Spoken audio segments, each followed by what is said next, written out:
സർക്കാരിന്റെ സാമ്പത്തിക തന്ത്രങ്ങൾ എങ്ങനെയാണ് പൊതുജനങ്ങളുടെ ജീവിതത്തിലും തദ്ദേശ സ്ഥാപനങ്ങളുടെ പ്രവർത്തനങ്ങളിലും മാറ്റങ്ങൾ വരുത്തുന്നത് എന്നതിനെ കുറിച്ചാണ് ഇന്നത്തെ നമ്മുടെ ചർച്ച. സാമ്പത്തിക വർഷത്തിന്റെ തുടക്കത്തിൽ കെട്ടിട നികുതി അടയ്ക്കുന്നവർക്ക് 5% ഇളവ് നൽകിയ സർക്കാർ നടപടി ഒരു മികച്ച വിജയമായി മാറിയിരിക്കുന്നു.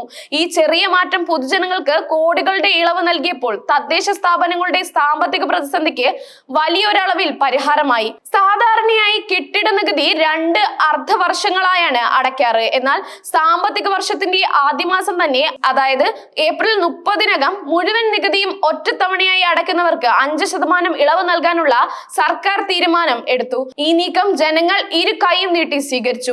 ഈ ഒരു ഇളവിലൂടെ മാത്രം പൊതുജനങ്ങൾക്ക് ലഭിച്ചത് 4.74 കോടി രൂപയുടെ നേട്ടമാണ്. അതായത് സർക്കാരിന്റെ ഈ നയം ജനങ്ങൾക്ക് നേരിട്ട് സാമ്പത്തിക ലാഭം നൽകി. കഴിഞ്ഞ സാമ്പത്തിക വർഷത്തെ അപേക്ഷിച്ച് 87% വർധനയാണ് നികുതി വരുമാനത്തിൽ ഉണ്ടായത്. ഇത് ജനങ്ങളുടെ സഹകരണത്തിന്റെയും സർക്കാരിന്റെയും നയങ്ങളുടെ വിജയത്തിന്റെയും പ്രതിഫലനമാണ്. സാധാരണയായി അർദ്ധവർഷത്തിന്റെ അവസാനത്തിലാണ് മിക്കവരും നികുതി അടയ്ക്കാറ്. ഇത് തദ്ദേശ സ്ഥാപനങ്ങൾക്ക് സാമ്പത്തിക വർഷത്തിന്റെ ആദ്യ മാസങ്ങളിൽ പ്രവർത്തനങ്ങൾക്ക് ആവശ്യമായ ഫണ്ട് കണ്ടെത്തുന്നതിൽ വലിയ ബുദ്ധിമുട്ടുണ്ടാക്കിയിരുന്നു. എന്നാൽ പുതിയ ഇളവ് നയം നടപ്പിലാക്കിയതോടെ ഈ സ്ഥിതിക്ക് മാറ്റം വന്നു. കഴിഞ്ഞ ഏപ്രിൽ മാത്രം തദ്ദേശ സ്ഥാപനങ്ങൾക്ക് 124.99 കോടി രൂപയാണ് ലഭിച്ചത്. നികുതി ഇളവിന് ശേഷം ഇത് 120.24 കോടി രൂപയായി. ഈ ഫണ്ട് ഉപയോഗിച്ച് വികസന പദ്ധതികൾ തുടക്കത്തിൽ തന്നെ ഏറ്റെടുക്കാൻ തദ്ദേശ സ്ഥാപനങ്ങൾക്ക് സാധിച്ചു.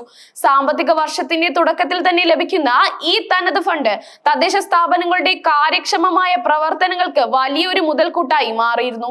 ഈ നേട്ടത്തിന് പിന്നിൽ സർക്കാരിന്റെ മറ്റൊരു നിർണായകമായ നടപടിയുണ്ട്. അതാണ് കെ-സ്മാർട്ട് പദ്ധതി.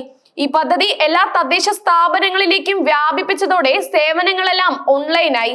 ഇത് നികുതി അടയ്ക്കുന്ന പ്രക്രിയ എളുപ്പമാക്കി. ഈ സാങ്കേതിക മുന്നേറ്റം നികുതി വരുമാനം വർദ്ധിപ്പിക്കാൻ ഒരു പ്രധാന കാരണമായി. അതിലുപരി വർഷങ്ങളായി നികുതി അടയ്ക്കാതെ കിടന്നിരുന്ന 1.4 ലക്ഷം കെട്ടിടങ്ങളെ കെ-സ്മാർട്ട് പ്ലാറ്റ്ഫോമിലൂടെ കണ്ടെത്തി. ഇത് സർക്കാരിന്റെ വരുമാനം വർദ്ധിപ്പിക്കാൻ സഹായിച്ചതോടൊപ്പം കൂടുതൽ സുതാര്യമായ ഒരു നികുതി സംവിധാനം സ്ഥാപിക്കാനും ഉപകരിച്ചു. ഈ വിജയം സർക്കാരിനും പൊതുജനങ്ങൾക്കും ഒരുപോലെ ഗുണം ചെയ്യുന്നതാണ്. സാമ്പത്തിക വർഷത്തിന്റെ തുടക്കത്തിൽ തന്നെ സാമ്പത്തിക ഭദ്രത ഉറപ്പാക്കാൻ തദ്ദേശ സ്ഥാപനങ്ങൾക്ക് സാധിച്ചു. ഒപ്പം ജനങ്ങൾക്ക് സാമ്പത്തിക ഇളവും ലഭിച്ചു. ഇത് നികുതി അടയ്ക്കുന്നതിനുള്ള പൊതുജനങ്ങളുടെ മനോഭാവത്തിൽ ഒരു നല്ല മാറ്റം കൊണ്ടുവരാൻ സഹായിക്കും. കെ-സ്മാർട്ട് പോലുള്ള സാങ്കേതിക വിദ്യയുടെ സഹായത്തോടെ ഭാവിയിൽ കൂടുതൽ വരുമാനം കണ്ടെത്താനും വികസന പ്രവർത്തനങ്ങൾ കൂടുതൽ വേഗത്തിലാക്കാനും സർക്കാരിന് സാധിക്കും.